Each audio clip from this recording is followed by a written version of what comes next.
Hello everyone, newborn investor here and welcome back to a brand new video. This video is different from my other videos as today I'm going to talk about my investment plan for 2023 and beyond. I'll be talking about my investment schedule, how much I'm investing, and above all, what am I investing into. So if you're interested, please stick around as we're starting right now.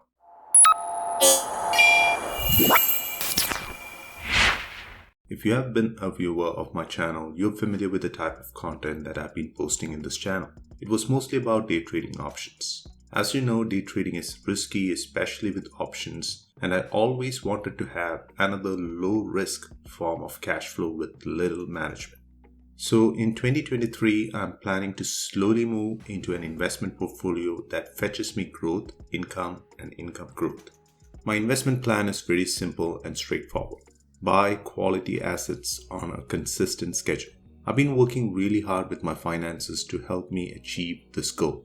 My first step was to get out of debt. As of this video, I have zero debt in credit cards, car payments, student loans, and since I'm renting, I don't have a mortgage payment either. This was a big milestone, and for that, I'm very thankful to my wife as she has been a constant pillar of support and motivation.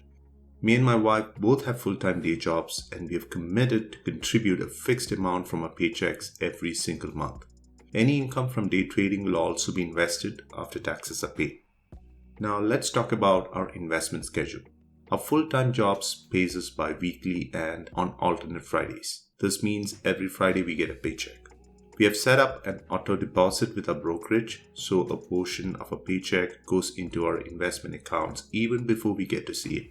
This is very important as most of us go by the formula income minus expenses equals savings. Fortunately, before it was too late, we made some tweaks on how we handle our finances, and now we go by income minus savings equals expenses. Savings can be investments and cash reserves in a savings account, but for the sake of this video, I'll stick to investments for now. So how much are we really investing?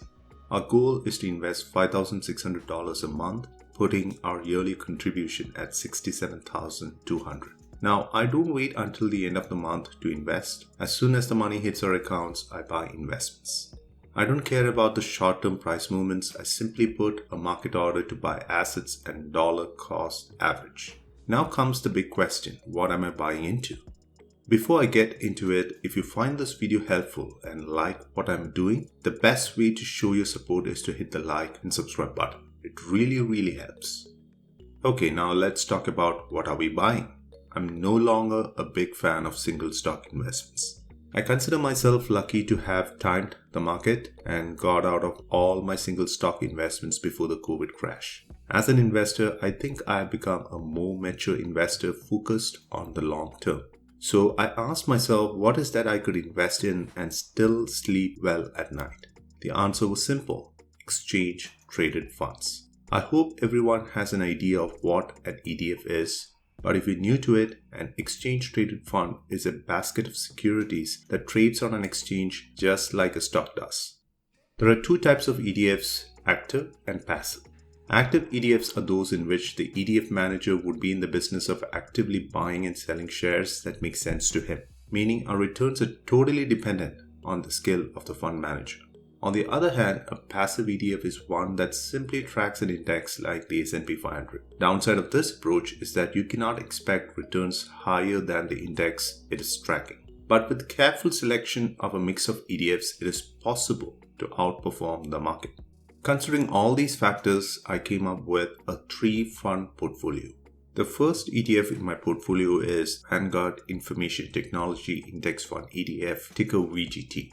It's a passive ETF that aims to track the performance of MSCI US Investable Market Information Technology Index. 50% of my monthly investment capital is allocated to purchase VGT. My goal with this ETF is to capture the growth in the tech sector. The second ETF in my portfolio is the famous Charles Schwab US Dividend Equity ETF, ticker SCHD. The fund's goal is to track as closely as possible before fees and expenses the total return of the Dow Jones US Dividend 100 Index. 35% of my monthly investment capital is allocated towards SCHD, and my goal with SCHD is to capture growth as well as income. The third and final ETF in my portfolio is the less popular Vanguard Dividend Appreciation Index Fund ETF, ticker VIG. VIG seeks to track the performance of the S&P US Dividend Growers Index. 15% of my monthly investment capital is allocated towards VIG, and my goal with VIG is to capture income growth, as VIG focuses on solid companies that aims to grow their dividends. My current allocation, as I said earlier, is 50-35-15 between these three funds. But after the first 5 years, I'll reallocate my capital to a split of 15-50-35, boosting my income from the portfolio as I get closer to financial freedom.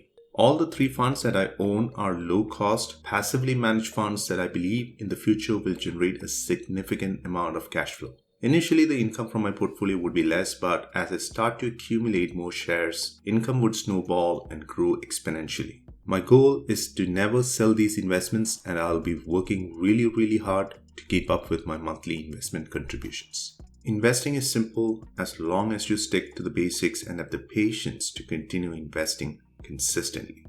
So that's it from me for today, and I hope I've earned your subscription. So until we talk next time, stay safe and thanks for watching. Bye.